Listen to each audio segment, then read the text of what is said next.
Hello students, I Dr. Niharika welcome you all in classes of Aao Padhe. Aao Padhe is the platform where is the enjoyment of knowledge. That's why each and everyone says, let's go on Aao Padhe because there is so much to learn. Yes children, आज हम पढ़ रहे हैं कक्षा 10वीं का पाठ 6 सुभाषितानी। सुभाषित हमेशा के लिए गागर में सागर भरने का काम करते हैं। महत्वपूर्ण बातों को विस्तृत भाषा में ना समझाकर संक्षिप्त भाषा के अंतर्गत समझाने का कार्य किया जाता है सुभाषित के अंतर्गत। आज जो हम सुभाषित पढ़ रहे हैं वे संस्कृत के महान ग्रंथों से लिए गए हैं। इन सुभाषितों के अंतर्गत परिश्रम का महत्व, आलस्य को त्यागना इत्यादि जीवन मूल्य परक बातों का वर्णन किया गया है। तो आइए स्टार्ट करते हैं। श्लोक नंबर 1।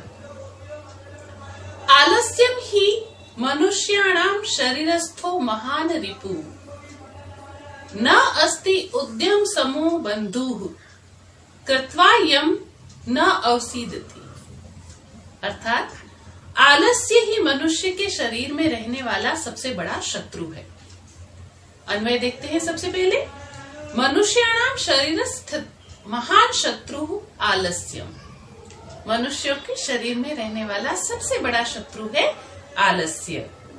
को अपि बंधुः उद्यम समः न अस्ति।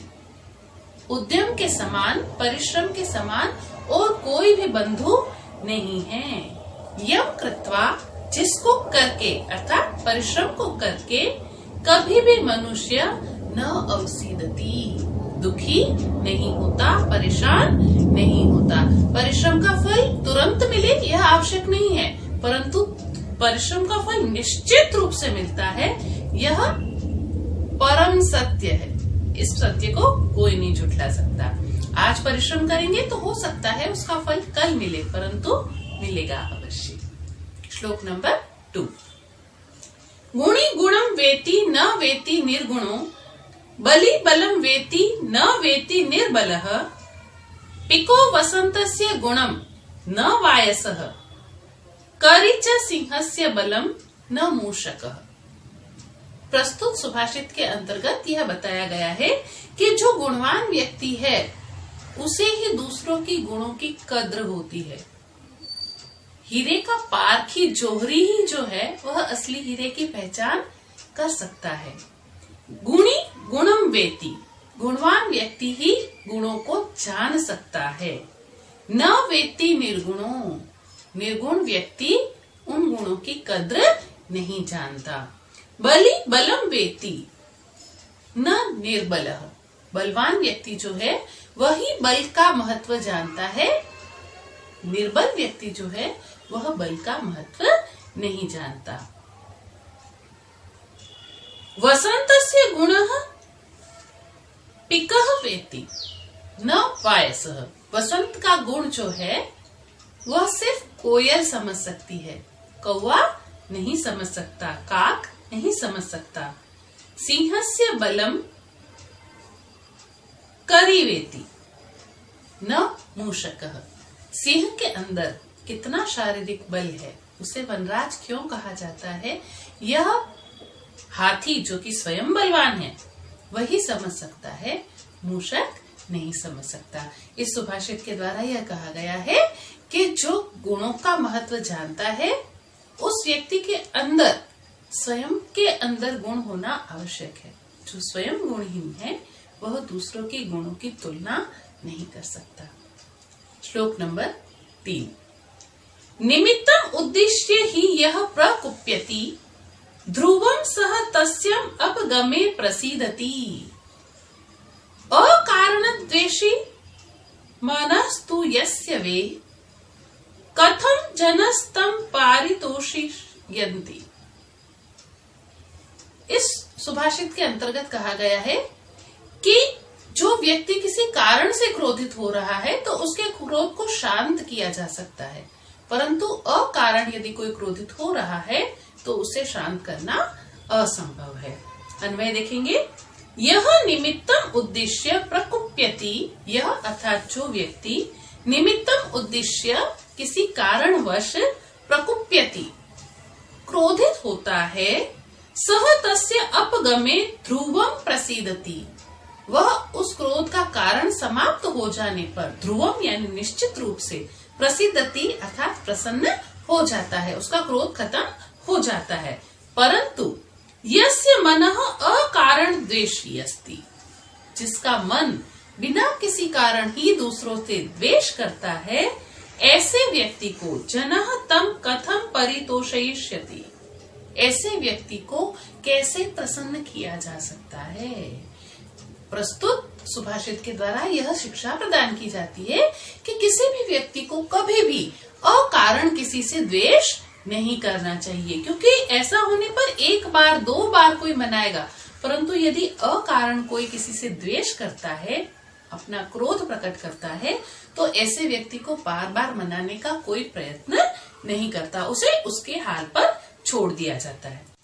श्लोक नंबर 4, उदीरितो अर्थः पशुना अपि गृह्यते, हयाश्च नगाश्च वहन्ति बोधिताः, अनउक्तम अपि उहति पंडितो जनः, परे अंगित ज्ञान फलाहि बुद्धयः। इस सुभाषित के अंतर्गत बुद्धिमान लोगों की परिभाषा दी गई है। अन्वय के साथ देखते हैं, पशुना अपि उदीरितः अर्थः गृह्यते, पशु भी कहे हुए अर्थ को समझ जाते हैं। पशुओं की अपनी सांकेतिक भाषा होती है, वो मालिक के साथ अपने बात करते हैं और मालिक अपनी सांकेतिक भाषा में पशु को जैसा आदेश देते हैं, पशु अपने मालिक की सांकेतिक भाषा को समझ जाते हैं। हयाश्च नगाश्च, हयाश्च यानी हाथी, हयाश्च अर्थात अश्व, और नगाश्च और हाथी, घोड़े और हाथी भी वहन्ति बोधिताः, बोधित करने पर, निर्देश देने पर भार का वहन करते हैं और दिशा इत्यादि को पहचानते हैं कि उन्हें किस दिशा में जाना है। अनउक्तम अपि उहति पंडितो जनः, पंडित लोग जो जन्मपत्री इत्यादि का ज्ञान रखते हैं, जो रेखा शास्त्र इत्यादि को जानते हैं, वे सभी अनुक्तम अपि उहति, बिना कही हुई बात को भी कह देते हैं, प्रकट कर देते हैं, परंतु पर इंगित ज्ञान फलाहि बुद्धयः, परंतु जो बुद्धिमान लोग होते हैं वे दूसरों के साथ घटित घटनाओं से ज्ञान प्राप्त कर लेते हैं, दूसरों के सफलता और असफलता को देखते हुए वे अपना मार्ग निश्चित कर लेते हैं।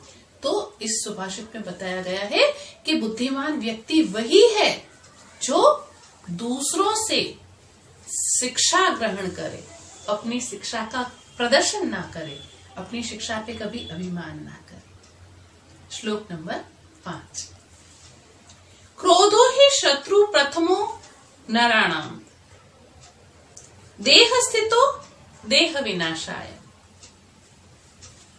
यथा स्थितः काष्ठगतो हि वह्नि, सह एव वह्नि दहते शरीरम।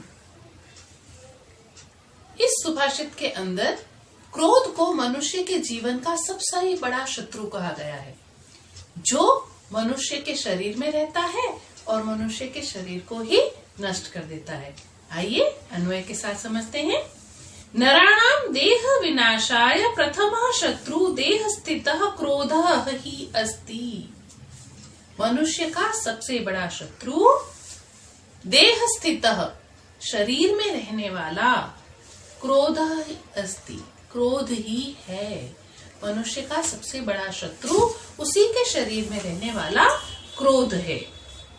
यथा काष्ठगत स्थितः वह्नि, जैसे लकड़ी के अंदर छुपा हुआ अग्नि, लकड़ी को जब तक जलाया नहीं जाता तब तक लकड़ी सुरक्षित रहती है, परंतु जैसे ही अग्नि प्रज्वलित की जाती है तो वह लकड़ी के अंदर छुपा हुआ अग्नि लकड़ी को ही सबसे पहले नष्ट कर देता है। वैसे ही हमारे शरीर में रहने वाला यह क्रोध जो है यह हमारा सबसे बड़ा शत्रु है जो हमारे शरीर में रहता है और हमारे शरीर का नाश कर देता है। इसीलिए हमें क्रोध से दूर रहना चाहिए, हमें अनावश्यक रूप से क्रोध नहीं करना चाहिए। हाँ, कोई कारण है तो क्रोध आ जाना स्वाभाविक है, परंतु क्रोध में अपना विवेक कभी नहीं खोएं। क्रोध में भी अपने आप को संयमित रखें और इस बात का जरूर ध्यान रखें कि हम क्रोधित होकर कहीं कुछ ऐसा न कह दें जिसके कारण हमें बाद में किसी भी तरह से परेशानी उठानी पड़े। श्लोक नंबर 6। मृगा मृगेह संगम अनुव्रजन्ति, गवाश्च गोभी तुरगाः तुरगेह, मूर्खाश्च मूर्खेह सुधीयः सुधीभिः, समान शील व्यसनेषु सख्यम। ये एक शाश्वत सत्य है। थोड़ा सा ऐसी भाषा में, सांकेतिक भाषा में जरूर कहा गया है इस श्लोक को, परंतु यह एक शाश्वत सत्य है। और यह सत्य क्या है? मृगाः मृगेह सह, मृग जो है, हिरण है, वह हिरणों के साथ ही अनुव्रजन्ति अर्थात उनका अनुसरण करते हैं, उनके साथ चलते हैं। गवाश्च गोभी सह, गायें जो होती हैं वह गायों के पीछे पीछे चलती है, उन्हीं का अनुसरण करती हैं। तुरगा तुरगेह सह, घोड़े जो हैं, अश्व जो हैं, वह अश्वों के साथ, घोड़ों के साथ चलते हैं, उनका ही अनुसरण करते हैं। मूर्खाः मूर्खेः, और जो मूर्ख व्यक्ति हैं वह मूर्ख व्यक्तियों का ही अनुसरण करते हैं। सुधीयः सुधीभिः, परंतु जो ज्ञानवान व्यक्ति है वह ज्ञानवान व्यक्तियों का ही अनुसरण करता है। समान शील व्यसनेषु साख्यम, जिनका स्वभाव एक समान होता है उनमें साख्यम अर्थात मित्रता होना स्वाभाविक है। तो ज्ञानवान व्यक्ति जो है उसे हमेशा यह प्रयत्न करना चाहिए कि वह ऐसे ही लोगों के साथ रहे, ऐसे ही लोगों की मंत्रणा सुने, ऐसे ही लोगों की पुस्तकें पढ़े जो उनके ज्ञान में वृद्धि करे। अनर्गल प्रलाप करने वालों से हमें दूर रहना चाहिए और हमेशा यह कोशिश करनी चाहिए कि हम हमेशा ज्ञानवान लोगों का संग करें। श्लोक नंबर 7। सेवितव्यो महावृक्षः फल छाया समन्वितः, यदि देवात् फलम न अस्ति छाया केन निवार्यते। बड़ा सुंदर श्लोक है यह। इस श्लोक के अंतर्गत कहा गया है कि लोग जो है वह फलवान वृक्ष, फल देने वाले वृक्ष की सेवा करते हैं, उसी को चाहते हैं। अन्वय के साथ पढ़ते हैं। फल छाया समन्वितः महावृक्षः सेवितव्य, सेवा की जानी चाहिए किसकी? फल एवं छाया प्रदान करने वाले वृक्ष की।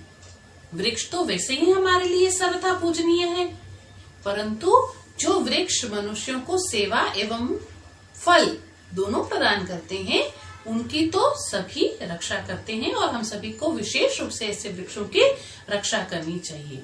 यदि फलम नास्ति, यदि कोई वृक्ष समय ना होने पर, मौसम ना होने पर, या वृक्ष बहुत पुराना हो गया है, किसी भी कारणवश यदि फल नहीं दे पाता तो छाया केन निवार्यते, तो उसे छाया देने से तो कोई नहीं रोक सकता। अर्थात वृक्ष न केवल हमारे लिए, पशु पक्षियों के लिए, प्रकृति के लिए, सभी के लिए वंदनीय एवं पूजनीय है। इसीलिए हमें हमेशा वृक्षों का संरक्षण करना चाहिए और इस बात का अवश्य ध्यान रखना चाहिए कि वृक्ष हमें फल एवं छाया तो देते ही हैं, साथ में प्रकृति को सुचारू एवं व्यवस्थित रखने में भी महत्वपूर्ण योगदान देते हैं। श्लोक नंबर 8। श्लोक नंबर 8 के अंतर्गत कहा है कि ईश्वर ने जिस भी वस्तु का निर्माण किया है वे सारी की सारी वस्तुएं किसी न किसी रूप में सार्थक है, उनकी अपनी एक उपादेयता है। पढ़ते हैं श्लोक नंबर 8। अमंत्रम अक्षरम नास्ति, नास्ति मूलम अनौषधम, अयोग्यः पुरुषः नास्ति, योजकः तत्र दुर्लभः। बिल्कुल सही बात कही है यहाँ पर। अमंत्रम अक्षरम नास्ति, अर्थात ऐसा कोई अक्षर नहीं है जिसका मंत्रों के अंतर्गत उपयोग न किया जाता हो। अर्थात हर एक अक्षर जो है वह सार्थक है। यह बात अलग है कि जो अज्ञानी व्यक्ति है उसे पता नहीं कि कौन से अक्षर को किस मंत्र के अंतर्गत उच्चारित किया जाता है, परंतु इसका अर्थ यह नहीं कि कोई भी अक्षर जो है वह निरर्थक है। नास्ति मूलम अनौषधम, ऐसी कोई वृक्ष की जड़ नहीं है जिसका औषधि के रूप में उपयोग नहीं किया जा सकता। अर्थात प्रत्येक वृक्ष की जड़ अथवा टहनियां अथवा पत्ते किसी न किसी औषधि के रूप में प्रयोग किए जा सकते हैं। बात फिर वहीं आके अटकती है कि लोगों को उनका उपयोग करना नहीं आता, इसीलिए वे कुछ वृक्षों को निरर्थक समझ लेते हैं। अयोग्य पुरुषः नास्ति, ऐसा कोई मनुष्य नहीं है जो अयोग्य है। हर मनुष्य के अंदर कोई न कोई गुण, कोई न कोई योग्यता ईश्वर ने दी है, बस उसे अपनी योग्यता को परखने की आवश्यकता है। और सबसे ज्यादा लास्ट जो बात है वो महत्वपूर्ण है, योजकः तत्र दुर्लभः। दुनिया में ऐसे लोग दुर्लभ हैं जो मंत्रों की योग्यता, वृक्षों की योग्यता एवं पुरुष की योग्यता को पहचान सके, उन्हें सही दिशा प्रदान कर सके। तो हमें यह कोशिश करनी चाहिए कि हम दूसरों को यह शिक्षा दें, दूसरों को यह प्रेरणा दें कि ईश्वर ने दुनिया में बनाई हुई हर वस्तु किसी न किसी रूप में उपादेय है। श्लोक नंबर 9। संपत्तौ च विपत्तौ च महत्ताम एक रूपता, उदये सविता रक्तो रक्तश्च अस्तमये तथा। अन्वय देखते हैं। महता संपत्तौ विपत्तौ च एक रूपता भवति। महत्ता यानी महान लोगों की, संपत्तौ यानी संपन्न होने पर, चाहे वो विद्या संपन्न हो चाहे वह धन संपन्न हो, विद्या और धन संपन्न होने पर महान लोग एक रूपता यानी एक जैसे होते हैं, संपत्ति में भी और विपत्ति में भी। यथा जैसे सविता उदये रक्तः, सविता अर्थात सूर्य, उदय अर्थात उदय होते समय, रक्तः लाल होता है, तथा अस्तमये च रक्तः भवति, और जब वह अस्त हो रहा होता है तब भी वह लाल अर्थात रक्त होता है, रक्त वर्ण होता है। कहने का अर्थ है कि उदय होना प्रगति के वक्त और अस्त होना प्रगति न होते समय भी अभिमान मनुष्य के अंदर कभी नहीं आना चाहिए। अधिकांश रूप से यह देखा जाता है कि थोड़ा ही अगर किसी व्यक्ति को सफलता प्राप्त हो जाती है, ज्ञान प्राप्त हो जाता है, तो व्यक्ति अपने अहंकार में फूले नहीं समाता। तो इस श्लोक के अंतर्गत अहंकार से दूर रहने की शिक्षा दी गई है। श्लोक नंबर 10। विचित्रे खलु संसारे नास्ति किंचित निरर्थकम, अश्वः चेत धावने वीर भारस्य वहने खरः। संसार के प्रत्येक प्राणी को एक समान वैल्यू प्रदान करने का कार्य संस्कृत भाषा के अंतर्गत ही मैंने देखा है कि इतना सुंदरता से किया गया है। अन्वय के साथ देखते हैं। विचित्रे खलु संसारे, ये संसार जो है वह निश्चित रूप से विचित्र है, और इसकी विचित्रता क्या है कि नास्ति किंचित निरर्थकम, इस संसार में कुछ भी ऐसा नहीं है जिसे हम निरर्थक कह सकें, परंतु समय समय के अनुसार हर किसी वस्तु की उपादेयता एवं महत्व होता है। उदाहरण के लिए यहाँ पर दिया गया है, अश्वः धावने वीरः चेत, यदि घोड़ा दौड़ने में वीर है, महारत हासिल है दौड़ने में घोड़े को, तो खर यानी कि गधे को भार वहने, गधा जो है वह भार वहन करने में महारत हासिल करता है। आपने देखा होगा कि पहाड़ी प्रदेशों में जहाँ पर घोड़ों और अश्वों का, घोड़ों का तो सवारी उठाकर ले जाने के लिए उपयोग किया जाता है, वहीं गधों को जो है वह भार वहन के लिए उपयोग में लाया जाता है। तो ईश्वर ने चाहे मनुष्य की प्राणी बनाया हो या पशु के रूप में हमें जीवन दिया हो या प्रकृति के पेड़ पौधों के रूप में हमें जन्म दिया हो, किसी भी तरह से ईश्वर की बनाई हुई कोई भी कृति निरर्थक नहीं है।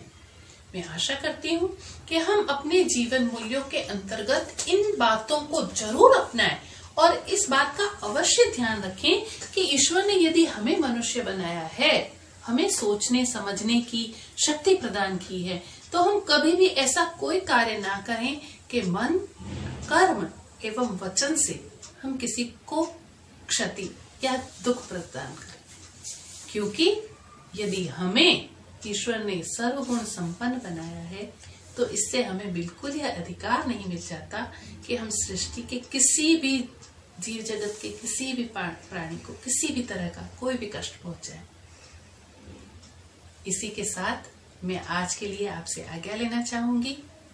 एक बार फिर से मेरे उन सभी मित्रों का, विद्यार्थियों का बहुत बहुत धन्यवाद जिन्होंने आओ पढ़े ऐप को अपना सहयोग प्रदान किया। यदि आपको यह वीडियो पसंद आया तो आप इसे एक लाइक एंड शेयर जरूर करें। आओ पढ़े ऐप को अवश्य सब्सक्राइब करें। तब तक आप सब अपना बहुत ध्यान रखें, फिट एंड फाइन रहें। All the best.